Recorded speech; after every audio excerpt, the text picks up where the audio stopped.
Welcome to ప్రజా television news బులెటిన్ల ముందుగా headlines. భారత్లో తొలి డిజిటల్ ఎయిర్పోర్ట్ను ప్రారంభించిన ప్రధాని మోదీ.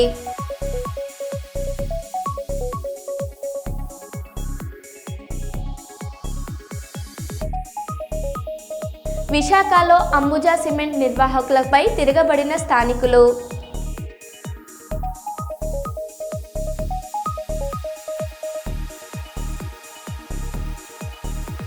జగన్ నర్సీపట్నం పర్యటనకు దళిత సంఘాల నుంచి నిరసన సెగ.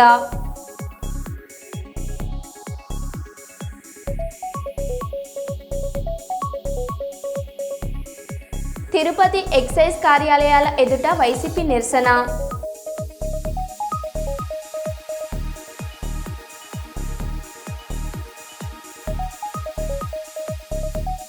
అనకాపల్లి జిల్లాలో మాజీ సీఎం వైఎస్ జగన్ పర్యటన.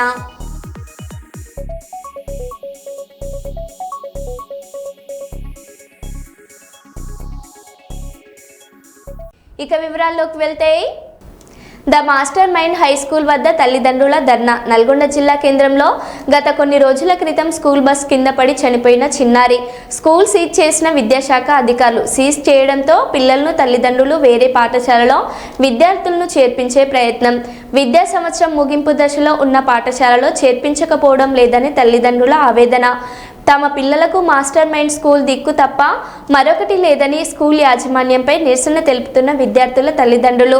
మా పిల్లల భవిష్యత్తును కాపాడండి అంటూ నినాదాలు. కోర్టు నుంచి స్కూల్ ఓపెన్ చేసుకోవచ్చు అని ఆదేశాలు ఉన్నా అధికారులు మాత్రం పట్టించుకోవడం లేదని అంటున్న స్కూల్ యాజమాన్యం. స్కూల్ యాజమాన్యంపై ఆగ్రహం పరుస్తున్న విద్యార్థుల తల్లిదండ్రులు.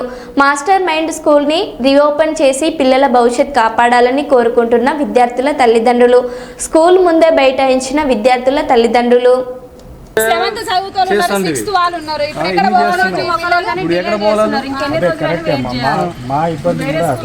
పర్మిషన్ వచ్చిన తర్వాత ఎందుకు సార్ ఇంకా స్కూల్ ఓపెన్ ఎందుకు కావట్లేదు?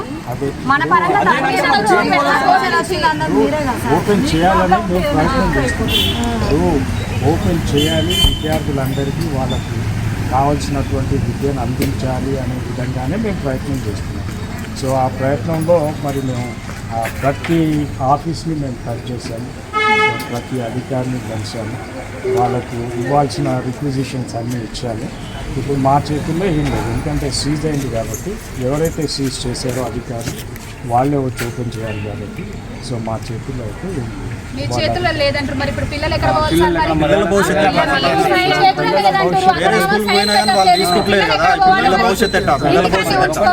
మీరు సైలెంట్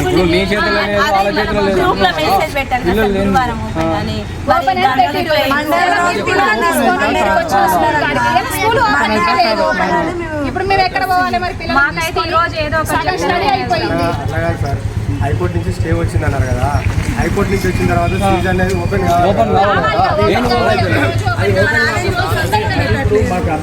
ఓపెన్ కాకుండా మనకు సైన్ పెట్టవలసిన వాళ్ళు ఎవరు పెడతలేరు. ఎవరు పెట్టలేదు అర్థం విషయం వాళ్ళ పేరెంట్స్ సార్, వాళ్ళకి అసలే అర్థం కాదు కదా. మీరు దానికి సమాధానం చెప్పాలి కానీ మనం చెప్పలేము. వాళ్ళు మీరే చెప్పాలి దానికి సమాధానం అంటే చెప్పే సమాధానం చెప్తున్నా వాళ్ళకి.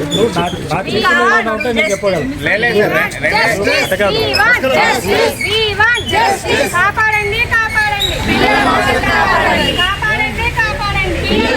కాపాడండి కాపాడండి కాపాడండి పిల్లల భవిష్యత్ కాపాడండి. కాపాడండి కాపాడండి పిల్లల భవిష్యత్ కాపాడండి. కాపాడండి కాపాడండి పిల్లల భవిష్యత్ కాపాడండి. కాపాడండి కాపాడండి పిల్లల భవిష్యత్ కాపాడండి. కాపాడండి కాపాడండి పిల్లల భవిష్యత్ కాపాడండి. కేంద్ర బీజేపీ ప్రభుత్వం ఓట్ల దొంగతనానికి పాల్పడి ప్రజాస్వామ్యానికి తీవ్ర విఘాతం కలిగించిందని రాష్ట్ర పీసీసీ కార్యనిర్వాహక అధ్యక్షులు జేడీ శీలం ఆక్షేపించారు. బుధవారం స్థానిక పేపర్లు మిల్లు ఎదురుగా ఉన్న కృష్ణసాయి కళ్యాణ మండపంలో జరిగిన విలేకరుల సమావేశంలో జిల్లా కాంగ్రెస్ అధ్యక్షులు టీకే విఘ్నేశ్వర రెడ్డి తదితరులు కాంగ్రెస్ నాయకులతో కలిసి మాట్లాడారు. అంటే దొంగతనంగా మీరు ఓట్లు వేయించుకొని అధికారంలోకి ఉన్నారు, మీరు అధికారంలో ఉండేటువంటి అర్హత లేదు అని కొన్ని ఉదాహరణలతో వారు ఎలక్షన్ కమిషన్ కొన్ని ప్రశ్నలు వేశారు. ప్రభుత్వానికేమో ఆ మాట చెప్పారు. ఎందుకు చెప్పారు? ఎలక్షన్ కమిషన్ అనేటువంటిది పరమైనటువంటి వ్యవస్థ. ఈ దేశంలో ప్రజాస్వామ్యం ఉంది. ఈ దేశంలో ప్రజాస్వామ్యం ఈ 70 సంవత్సరాల్లో ఉండడం వల్లనే భారతదేశంలో 140 కోట్ల మంది అన్నదమ్ముల్లాగా జీవిస్తున్నారు. శాంతి, సమాధానం, మరి ఒక సోదర భావం ఉన్నది. మన చుట్టుప్రక్కల ఉన్నటువంటి దేశాలు చూసినట్లయితే శ్రీలంక కానీ, భూటాన్, నేపాల్, పాకిస్తాన్, ఆఫ్ఘనిస్తాన్, బంగ్లాదేశ్, ఈ ప్రజాస్వామ్య వ్యవస్థ సరిగా లేనందువలన అనేకమైనటువంటి అరాచకాలు మనం చూసాం. కానీ భారతదేశంలో మరి మన జాతి పిత మహాత్మా గాంధీ గారు, మరి సర్దార్ వల్లభాయ్ పటేల్ గారు, అదేవిధంగా బాబు రాజేంద్ర ప్రసాద్, డాక్టర్ అంబేద్కర్, మరి ఇత్యాది ప్రముఖులందరూ కలిసి ఒక మంచి రాజ్యాంగాన్ని ఏర్పాటు చేసుకొని రాజ్యాంగపరంగా కొన్ని సంస్థల్ని ఏర్పాటు చేసి ప్రజాప్రభుత్వంలో అక్కడక్కడ ఇబ్బందులు, లోపాలుంటే ఈ 4 వ్యవస్థలు, మరి executive, legislature, judiciary and 4th pillar press, ఈ 4 పాదాలు మీద ఆ ప్రజాస్వామ్యమైనటువంటి వ్యవస్థ సక్రమంగా నడవాలి అని రాజ్యాంగపరమైనటువంటి కొన్ని స్వయం ప్రతిపత్తి కలిగినటువంటి సంస్థలు, election commission, union public service commission, CBI ఇట్లాంటివి ఏర్పాటు చేసి మరి ఎవరైనా ఎక్కడైనా చిన్న పొరపాటు చేస్తే వాటిని సవరించేదానికి కోర్టులు ఇవన్నీ కూడా మనం చూసాం. కానీ గత 11 సంవత్సరాల్లో ఈ రాజ్యాంగ వ్యవస్థల్ని నీరుగార్చేటువంటి ప్రక్రియ ఈ ప్రభుత్వం చేసింది. ఉదాహరణకు మెయిన్ థింగ్ ఏమిటంటే ఓటు హక్కు సరిగా వినియోగించుకోవడం, పారదర్శకంగా ఎన్నికలు జరగడం, ప్రజలు ఎవరికి ఓటు వేస్తే వారు పరిపాలన చేయటం అనేటువంటిదే ముఖ్యం. ఎలక్షన్ కమిషన్ ఆఫ్ ఇండియా ఒక కమిషనర్ ఉండేవాడు, టిఎన్ శేషన్ గారు ఉన్న సమయంలో election commission government of India అని మీరు రాయడం మొదలు పెడితే ఆయన ఒప్పుకోలేదు. నేను గవర్నమెంట్ ఆఫ్ ఇండియాలో పార్ట్ కాదు, నేను ఎలక్షన్ కమిషన్ ఆఫ్ ఇండియా అని చెప్పి ఆయన ఎక్సెప్ట్ చేసుకొని అదే పారదర్శకతో అందరి దగ్గర మంచి పేరు తెచ్చుకొని ఎలక్షన్ కమిషన్ అంటే ఏమిటో ప్రజలకు చూపించారు. ఈ మధ్యకాలంలో ఎలక్షన్ కమిషన్ వ్యవస్థలో ఉన్నటువంటి ఆ కమిషనర్లు 3, అదేవిధంగా వారిని అపాయింట్ చేసేదానికి ఒక కమిటీ ఉండేది. ఒకటి ప్రధానమంత్రి, ప్రతిపక్ష నాయకుడు, 3వ వారు ఎవరంటే సుప్రీంకోర్టు ప్రధాన న్యాయమూర్తి. ఈ 3 కలిసి వచ్చి ఉన్నటువంటి అభ్యర్థులు ఎవరో పరిశీలించి వారి పూర్వాపరాలు, వారు చేసినటువంటి పనులు, వారి మీద ఉన్నటువంటి మరి రిపోర్ట్స్ అన్నీ పరిశీలించి వారు ఎవరైతే ఫ్రీ అండ్ ఫెయిర్, నిష్పక్షపాతంగా, పారదర్శకంగా ఎన్నికలు జరుపుతారు అని నమ్మకం ఉండి వారిని ఎలక్షన్ కమిషనర్స్గా, వారిలో సీనియర్ని చీఫ్ ఎలక్షన్ కమిషనర్గా ఉండేది.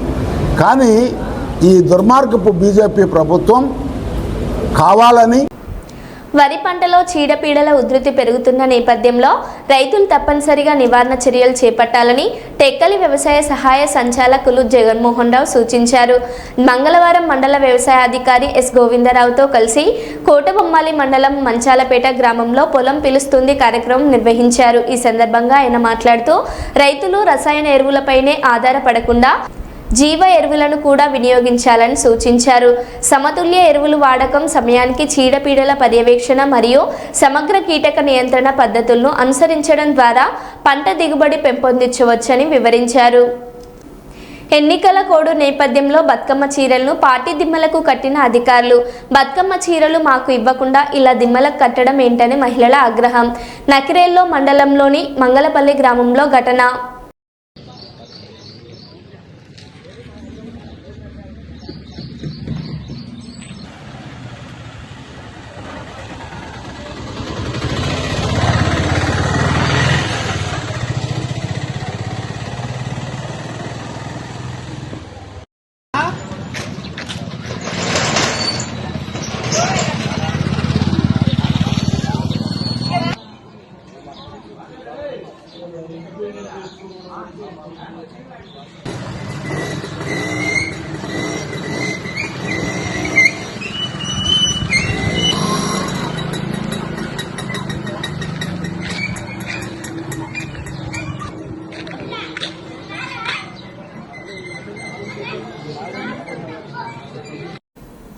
తిరుపతి ఎక్సైజ్ కార్యాలయాల ఎదుట వైసీపీ నిరసన. కల్తీ మద్యం అరికట్టాలని మహిళా విభాగం ఆందోళన. తిరుపతిలో కల్తీ మద్యం సీఎం డౌన్ డౌన్ అంటూ నినాదాలు. కూటమి ప్రభుత్వం నేతల్ని వెంటనే అరెస్ట్ చేయాలని డిమాండ్.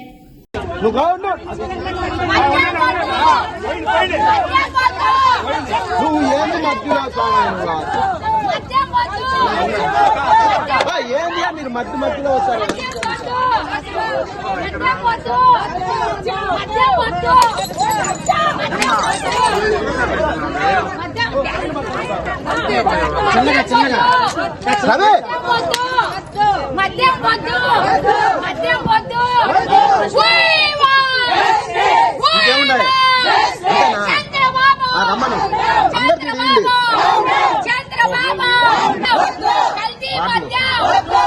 మీరు రావద్దండి. ఉండుక అక్క అక్క ఉండుక ఉండుక ఉండుక ఉండు ఉండు ఉండు మూతులు పడిపోతే జ్వరంగా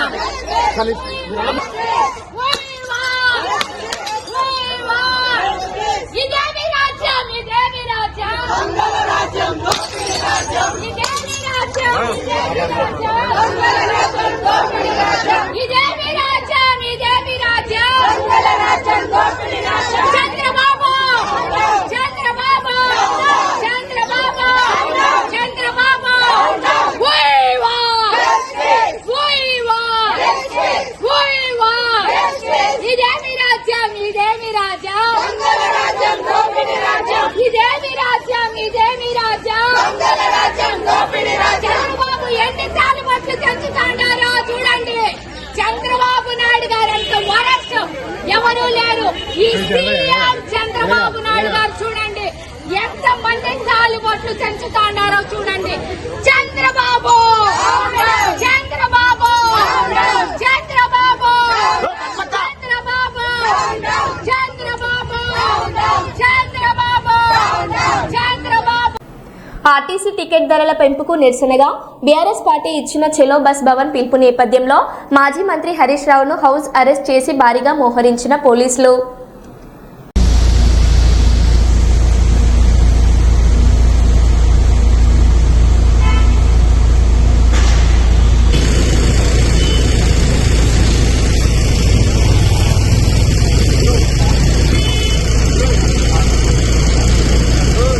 చెప్పు.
కాజీపేట రైల్వే స్టేషన్లో దాదాపు గంట నుంచి ఆగిన గోదావరి ఎక్స్ప్రెస్లో ప్రయాణిస్తున్న ప్రయాణికుడికి గుండెపోటు.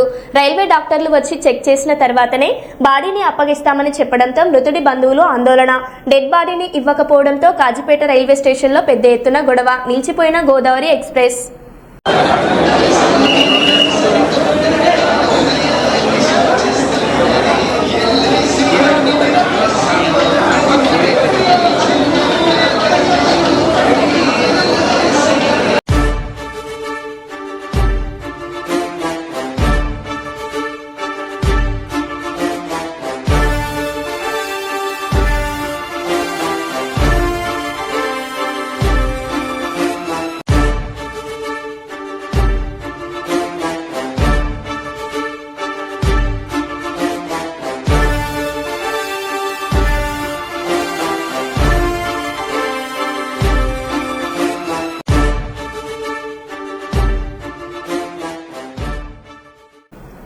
ప్రధాని నరేంద్ర మోదీ బుధవారం నావీ ముంబై అంతర్జాతీయ విమానాశ్రయాన్ని ఘనంగా ప్రారంభించారు.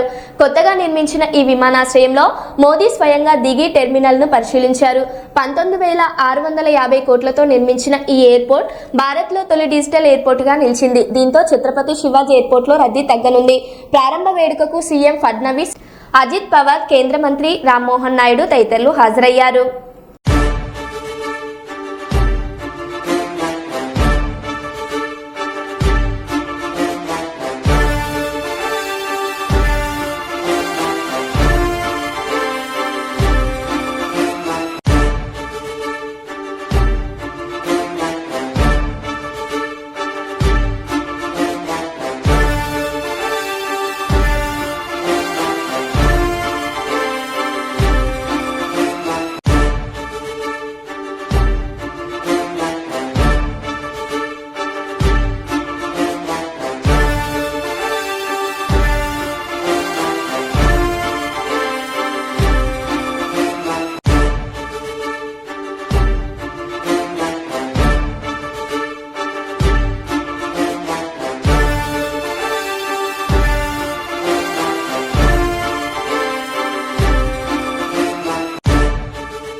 పెద్దగంట్యాడ గాజువాకలో అదాని అంబుజా సిమెంట్ పెడుతున్న దృశ్య మహిళలు, వృద్ధులు, యువకులు భారీ ఎత్తున హాజరై ముక్తకంఠంతో వ్యతిరేకిస్తున్నారు. ప్రజాభిప్రాయానికి వచ్చిన కలెక్టర్తో పాటు ఇతర అధికారులు ప్రజాభిప్రాయ సేకరణ చేయకుండా వెళ్లిపోయారు. గాజువాక, పెద్దగంట్యాడలో ఉద్రిక్త వాతావరణం నెలకొంది. విశాఖలో అంబుజా సిమెంట్ నిర్వాహకులపై తిరగబడిన స్థానికులు. పెద్దగంట్యాడలో అంబుజా సిమెంట్ అభిప్రాయ సేకరణలో ఉద్రిక్తత. సిమెంట్ ఫ్యాక్టరీ పెట్టి ఇక్కడ లక్షలాది మంది ప్రజల ప్రాణాలతో చెలగాటం ఆడొద్దు అంటూ కుర్చీలు విసిరేసిన స్థానికులు.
అక్రమంగా విక్రయించడానికి ప్రయత్నించిన ముగ్గురిని ఆదిలాబాద్ జిల్లాలో అటవీ అధికారులు అదుపులోకి తీసుకున్నారు.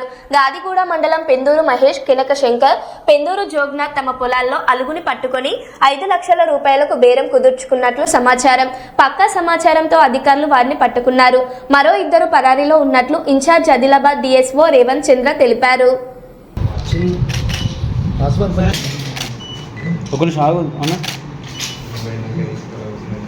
There is no scientific backing, but ఈ మీట్ తింటే హెల్త్ బెనిఫిట్స్ ఉంటాయి అనేది ఒకటి ఉంది. అరౌండ్ $300 to $500 మధ్యలో ఉంటుంది. సో మొత్తం ఇప్పుడు దీని కాస్ట్ ఇంటర్నేషనల్ బయట మార్కెట్ ఎంత ఉంటుంది? గుడ్ మార్నింగ్ అందరికి. ఈరోజు ఆదిలాబాద్ డిస్ట్రిక్ట్ ఫారెస్ట్ డిపార్ట్మెంట్ మన పాంగోలిన్ ట్రేడ్ చేయబోతున్న ఒక విలేజర్స్ 4 పట్టుకున్నారు. నిన్న ఈవినింగ్ పట్టుకున్నారు యాక్చువల్లీ. సో ఇది ఒక పెద్ద ఇష్యూ. ఇది బేసిక్గా నార్మల్గా ROFR పట్టాస్ ఇచ్చిన తర్వాత వాళ్ళ క్రాప్ని ప్రొటెక్ట్ చేసుకోవడానికి చాలామంది ఫెన్సింగ్స్ పెడుతున్నారు. దానివల్ల రీసెంట్గా నేరేడుగొండలో కూడా 2 వ్యక్తులు చనిపోయారు. వాళ్ళు చనిపోయిన ఇన్సిడెంట్స్ బయటకు వస్తున్నాయి, కానీ ఎన్ని యానిమల్స్ వస్తున్నాయి ఏంటి అనేది మనకు తెలియట్లేదు. ఫస్ట్ టైం లక్కీగా మాకు ఒక ఇన్ఫార్మర్ ప్రకారం 6th ఈవినింగ్ రోజు నాకు ఇన్ఫర్మేషన్ వచ్చింది దట్ ఒక టీమ్ విలేజర్స్ పాంగోలిన్ అమ్ముతారు అని. సో దాన్ని వెంటనే మా task force FRO anti poaching FRO విప్నూర్ డివిజన్ని ఇద్దరిని అలర్ట్ చేసి ఫాలోఅప్ చేయించి వాళ్ళ నెంబర్స్ వాళ్ళతో మాట్లాడి వాళ్ళని ట్రాప్ చేసి పట్టుకొని వచ్చాము పాంగోలిన్ని. సో ఇది మేజర్గా జరిగిన ఇష్యూ. ఇది schedule 1 animal, non bailable offence. దీనికి it's a very disappointing and disturbing moment for us, for entire forest department. ఎందుకంటే ఇది జస్ట్ ఒక్క ఇన్సిడెంట్, ఇట్లా ఇంకా ఎన్ని జరుగుతున్నాయి అనేది మనకు తెలియదు. అండ్ ఇది ఒకటే కాదు, ఈవెన్ ఫారెస్ట్ బౌండరీస్లో ఉన్న విలేజెస్ వాళ్ళు చాలామంది ఫెరల్ డాగ్స్, పెంపుడు కుక్కర్ని పెట్టుకుంటారు. ఎవ్రీడే మార్నింగ్ వాళ్ళు ఫారెస్ట్కి వెళ్తారు. నేను ఖానాపూర్ చార్జ్లో ఉన్నప్పుడు కూడా నేను ఉన్నప్పుడు వితిన్ 12 daysలో 2 జింకల్ని చంపేశారు. సో అవి ఇట్లా చంపేస్తారు, వదిలేస్తారు. So that is happening. అది మీడియాకి రావడం అనేది వీళ్ళు ట్రైన్ చేస్తున్నారు, దొరికారు కాబట్టి లక్కీగా తెలిసింది. సో ఇప్పుడు వీళ్ళని కోర్టుకి తీసుకెళ్తున్నాము. సో ఇది అర్జుని విలేజ్, గాడిగూడ మండల్లో ఇది విలేజర్స్ వీళ్ళు. సో వాళ్ళ పేర్లు పెందూరు మహేష్, కినక శంకర్, రాయసిడం సుంగం అని సంఘం. సో వీళ్ళ ROFR భూమికి వాళ్ళు ఫెన్సింగ్ పెడితే వైల్డ్ బోర్ అటాక్ చేయకుండా వాళ్ళ క్రాప్ డ్యామేజ్ అవ్వకుండా ఫెన్సింగ్ పెడితే పాంగోలిన్ చిక్కింది. సో వాళ్ళు దాన్ని మళ్ళీ వెంటనే pangolins as told before most tradable and most smuggled animal in the world and most valuable also. So వీళ్ళు స్మగుల్ చేసి అమ్ముదామని ట్రై చేశారు. సో వాళ్ళ అమ్మడానికి జగన్నాథ్ రావు అండ్ వినోద్ వీళ్ళిద్దరికి కాంటాక్ట్ అయ్యారు, వాళ్ళ రిలేటివ్స్. సో వాళ్ళ నుంచి ఇంకొకరికి చెప్తే ఆ ఇన్ఫార్మర్ మాకు చెప్పాడు. సో దాని తర్వాత మా FROస్ని మఫ్టీలో పంపించి ప్రాపర్గా ట్రాప్ చేసి సక్సెస్ఫుల్లీ రెస్క్యూ చేయగలిగాము. ఈరోజు ఈ పట్టుకున్న తర్వాత దీనికి ప్రాపర్గా పాంగోలిన్ చాలా stressed animal, the most voiceless animal of the world ఇది. ఎందుకంటే జస్ట్ డిఫెన్స్ సిస్టమే ఉంది, దీనికి అటాక్ చేయడానికి ఏమీ ఉండదు. జస్ట్ అది రోల్ అయిపోయి దాన్ని ప్రొటెక్ట్ చేసుకుంటుంది తప్ప దానికి వాయిస్ చేయలేదు, కొరకలేదు, ఏం చేయలేదు. So no attacking skills, only defensive skills. So అందుకే దీన్ని కోచింగ్ చేయడం కూడా చాలా అవుతుంది ఎక్కువగా. రీసెంట్గా మేము మొన్న చూసారు వరంగల్లో కూడా DRI టీమ్ వచ్చి, DRI ఇంటెలిజెన్స్, రెవెన్యూ ఇంటెలిజెన్స్ వాళ్ళు వచ్చి పట్టుకున్నారు. సో అదే అట్లా మొత్తం తెలంగాణలో దిస్ ఇస్ ద టైమ్. వర్షం పడ్డ తర్వాత అవి చికాకే ఫారెస్ట్లో ఉండదు, సో కొంచెం బయటకు వస్తుంటుంది అనమాట. సో దాన్ని అనువుగా తీసుకొని చాలా మంది జనాలు ట్రాప్ చేసి లోకల్ మార్కెట్స్లో కూడా అమ్ముతుంటారు బేసిక్గా. సో వీళ్ళు 5 lakhs అమ్ముదామని ఫస్ట్ డీల్ చేశారు. సో మేము సరే అని వెళ్ళి ఇద్దరు టాస్క్ ఫోర్స్ FRO మన యాంటీ పోచింగ్ FRO ఒకరు ఉన్నారు ఆదిలాబాద్ డిస్ట్రిక్ట్కి, సో ఉప్నూరు డివిజన్కి. సో వాళ్ళిద్దరు కలిసి వాళ్ళని మాట్లాడి వాళ్ళని మాటలలో పెట్టి నమ్మించి వాళ్ళని బయటికి తీసుకొని వచ్చారు యానిమల్ని సక్సెస్ఫుల్గా. And I'm very happy that it is alive. మేము దాన్ని ఈవినింగ్ ఫారెస్ట్ ఏరియాలో రిలీజ్ చేస్తాము. సో మరో బులెటిన్లో మళ్ళీ కలుద్దాం. Stay tune.